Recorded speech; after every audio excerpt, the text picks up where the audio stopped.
running through them, and land deals running through what I'm saying. Yeah. And there he is, Colonel By. This is from a silhouette. We don't actually have a picture of what Colonel By looked like. He is described as portly, as a fairly small man. He's an Irish engineer. He's already been to Canada once, working on defences at Quebec. Goes back to England and is contemplating retirement, and is asked at that point, could he possibly come over and put in a military waterway between the Ottawa River and the St. Lawrence River, so that if the Americans come that way down the St. Lawrence, we've got a supply route up to the Ottawa. If they come down the Ottawa, we can go the other way. So it's already been surveyed and suggested, the idea of the Rideau Canal.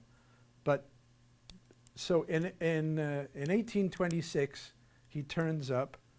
They turn the first sod. By the way, for some reason, Sir John Franklin is on his way back. Not from the last trip, obviously, but he's on his way back, and he's actually there when they start the Rideau Canal in the part of the ceremony. It's actually Lady By that turns the first sod over. So he comes over and assesses the job, and realizes that this is going to be a major. In fact, it was at one point, the Rideau Canal was considered one of the 8th wonders of the engineering world. He's got to put in, he works out, close to 40 locks all the way down. At one point, he actually has to run off one of the locks that he's doing because it's collapsing underneath him. He just escapes with his life. He gets malaria because he's brought in close to 2,000, they're called navvies, to work on it. They're Irish workers. He himself, of course, is Irish. And he's brought in these navvies. In the course of building the canal, 1,000 of them die a lot of them from malaria. And you go, well, how did it? But we had malaria mosquitoes here because of Dow's Swamp, etc. Where you've got swamp, you're going to get mosquitoes. So about 1,000 of them. So if you go down to the locks, past the Bytown Museum, on the other side, there's a Celtic cross. And on Paddy's Day every year, there's a ceremony there to commemorate the 1,000 that died building the canal. You wouldn't get away with it now. Health and safety would be right on it. But there was that great a loss of life to put it in. He starts it in 1826. He builds, as his commissariat, where they keep the money to pay everybody, he builds as becomes the Bytown Museum. On the other side, he had his offices. And he also put a house in Majors Hill Park. And you can still see the ruins of it, of Colonel By's house. It was actually taken over by a major who became the major in Majors Hill Park. And you can still see it now. And they've actually found, when they excavated, they found some artifacts from Colonel By's house, including his chamber pot, which was bronzed, and you can see it there. And it says on it, Colonel By shat here.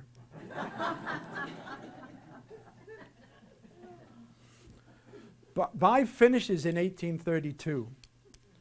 A converted steamship called the Pumper.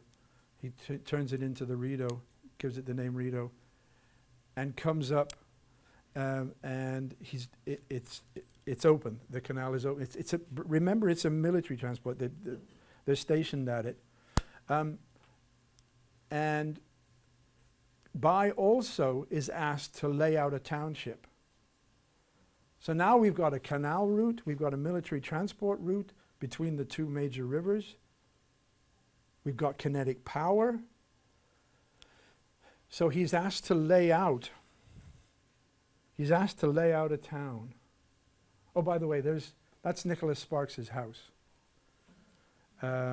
It was on Wellington by O'Connor, and it didn't come down until 1951. I came to Ottawa in 1951, and his house was still there. I'm 6 months old, so I didn't. But as you can see, 1830. Look how much money he must have made. That's a pretty substantial house to be building, a stone house to be building in 1830. And it was down by near Veterans Affairs, and it was still there, as I say, up till 1950. There's a plaque that says that Nicholas Sparks. So there's the locks. This is what I'm talking about. That's his offices there, and that's the Bytown Museum. And there they are. I love this picture. And they're building the locks at the time. And they used to fire a cannon every day at noon from up here in Majors Hill Park. So everybody knew it was noon. This is Lover's Walk, as it was known, by the way. You can sort of see it now. There's kind of steps. Yeah, you know what I'm talking about? There's these sort of very ragged steps that go up to it. It later became a walk for members of Parliament and their liaisons. Hence it was called Lover's Walk. Yeah, of either gender, by the way. So now we've got the canal completed, and By has been asked to lay out a town. And this is his drawing for it. That's his drawing for it. He's put Upper Canada over there on the other side of the river. Here's the lock system. This is Lower Town. This is Upper Town. They're actually geographically kind of, you do have to go slightly down to Lower Town. You do have to go slightly up. But that's not what it is. It's the class designation. This is the upper class, lower class. And as you can see, this is where the workers from the canal were staying while they were building the canal. Upper Town is where the family compact, your Boltons and your what have yous, and your Sparkses are laid out. So that's the beginning, and it becomes, this is 1831, it becomes known as Bytown. And I think there would probably be a good idea to take a little break, unless you want me to keep going, but I think a little break. Yeah? Seventh inning. Okay, I want to just watch how a town grows. I just want to watch how a town grows. I'm going to read a few of the highlights as the town grows. For instance, the first license for a tavern was in 1816, and it was granted to a gentleman called Roger Moore, who, as you know, went on to become James Bond. The first tavern at Richard Landing was started by a gentleman called Isaac Firth. And Ma Firth, his wife, had actually dressed up as a man at one point to go into the army, and she made otter hats, which you could pick up with your pint. You could order an otter hat from her. The first burial here in 1820 was Firth's mother-in-law, is a woman called Mrs. Berry.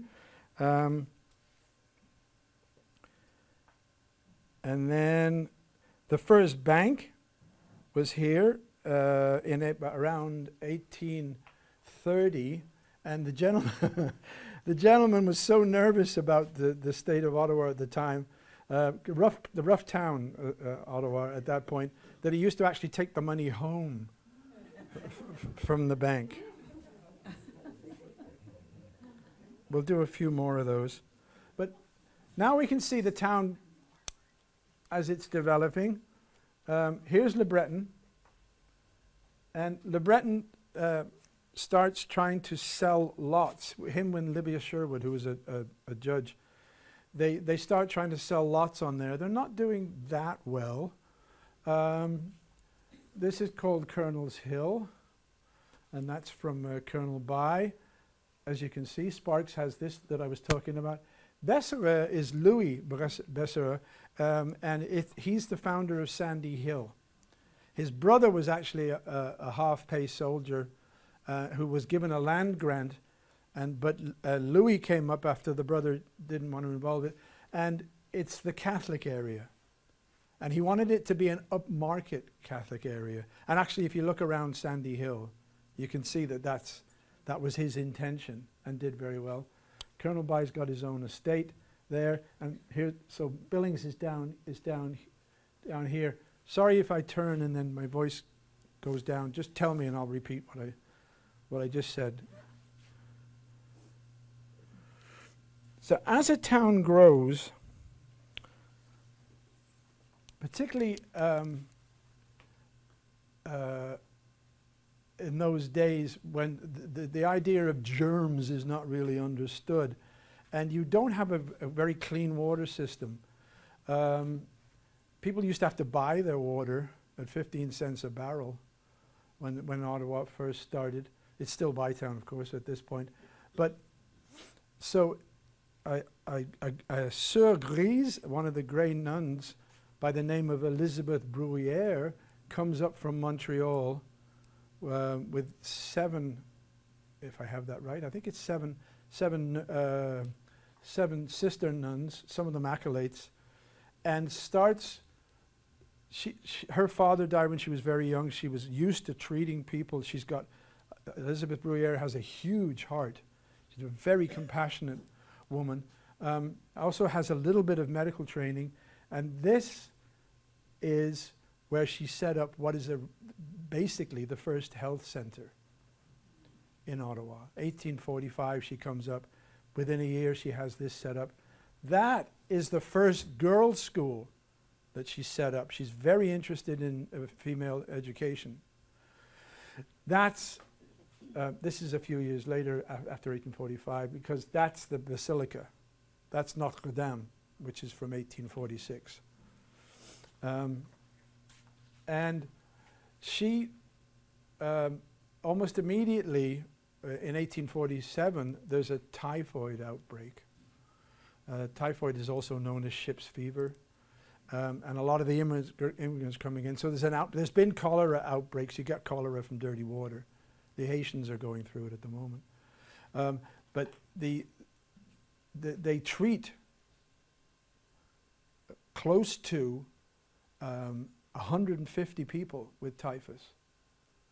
There are some deaths, but none of the sisters get it. None of them get it. They all survive it, including Elizabeth Bruyere. And she goes on to find a bigger building, which has now become the General Hospital, the Bruyere Center, which is now a hospice as well as, yeah. So here's the beginning of healthcare in the city. This is the first town hall. It was originally set up as a market. You can see it's gradually taking on the trappings of a town as it grows. Originally it was a market. It didn't do very well. It was in Upper Town. There was a rivalry between the two markets, the one in Lower Town and one in Upper Town. This one didn't do so well. What we now call the Byward Market was doing a lot better, mainly because the population was down there, and the poorer population, the Jews, the Italians, the Irish, were in Lower Town and needed a market. And the richer, less populated here, but this is the first town hall meeting. And a gentleman by the name of Malik has just been elected as to represent the council. And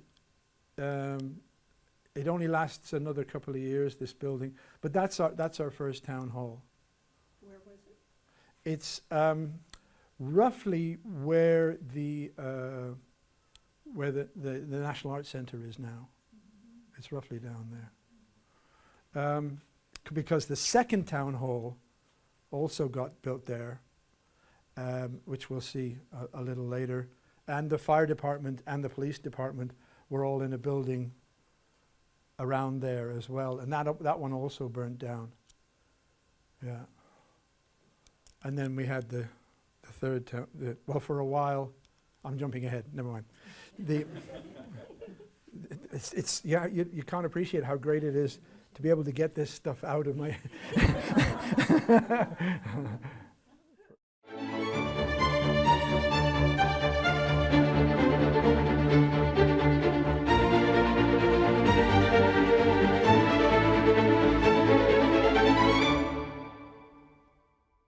For the last time.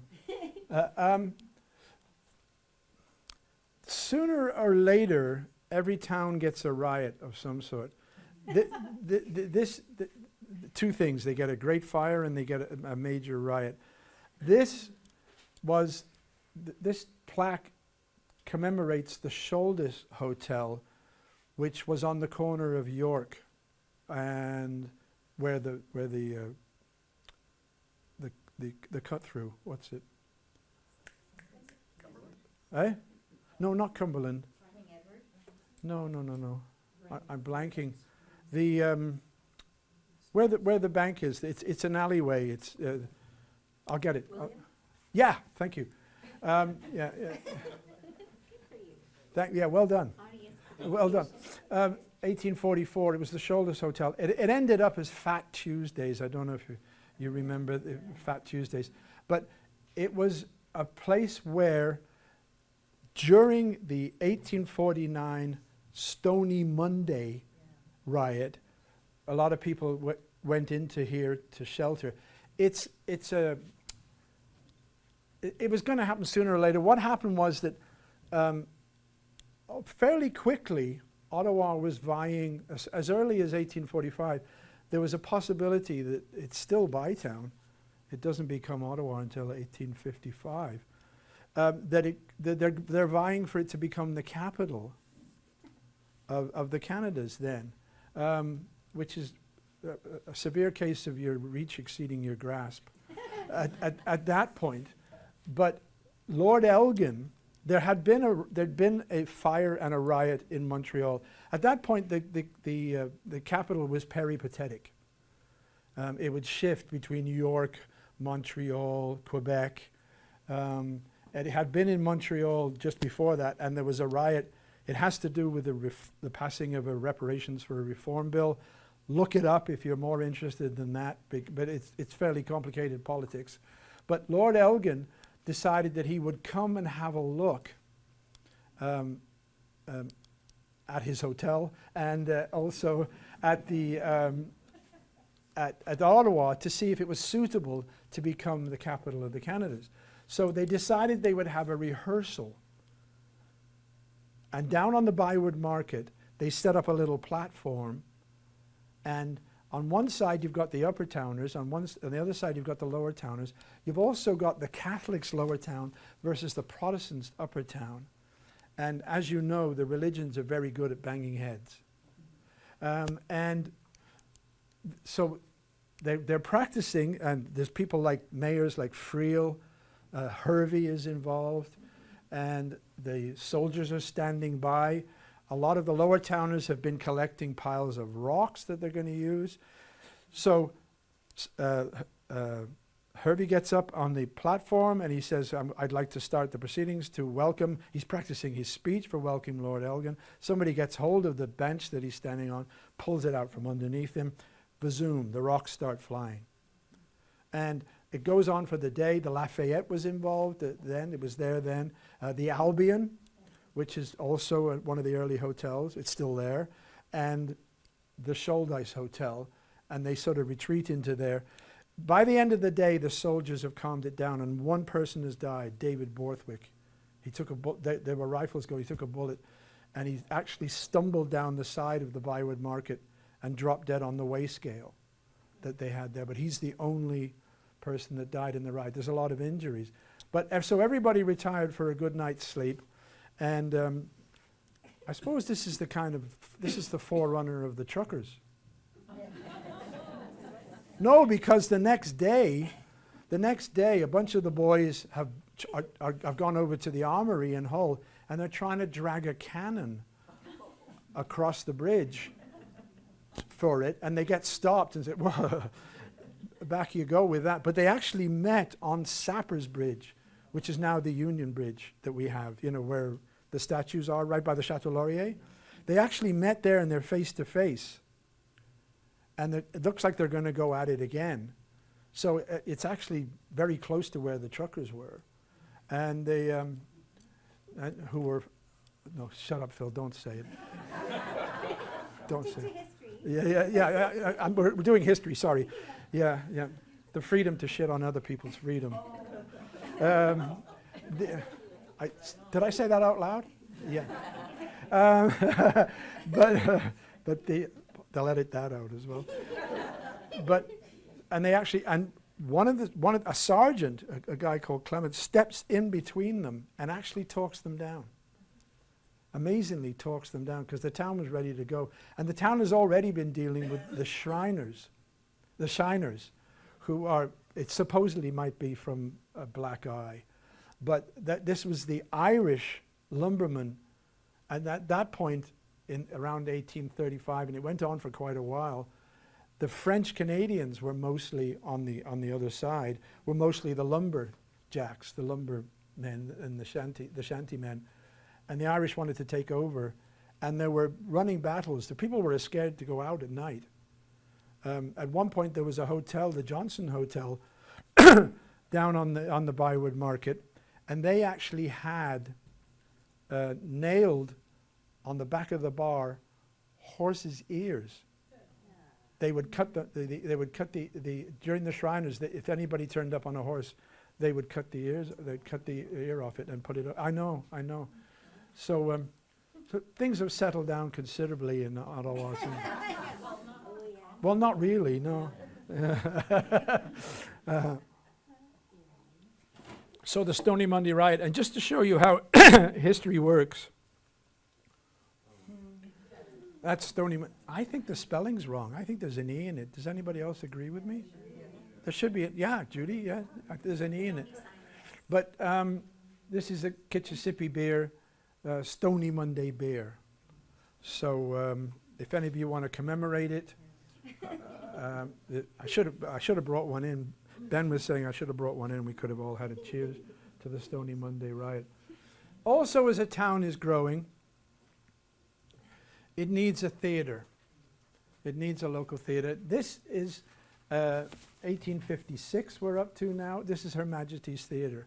Ottawa's been a town for a year, a city at this point. You need a cathedral. We had a couple.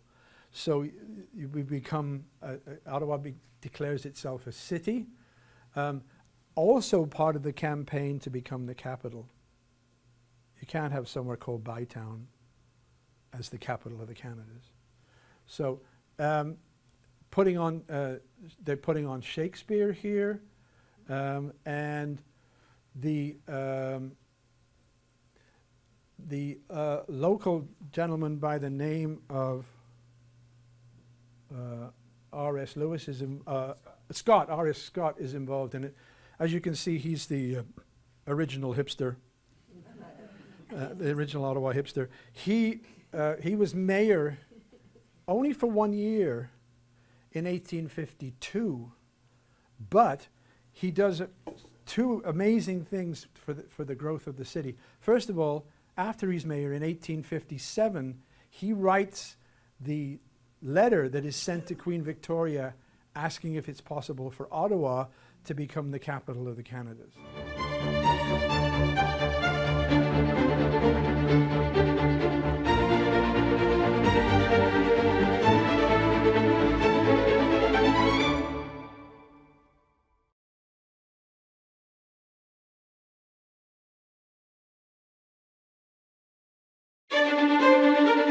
Did you miss an episode? Then go to rogerstv.com and watch The History of Ottawa according to Phil Jenkins online anytime. Thanks for watching.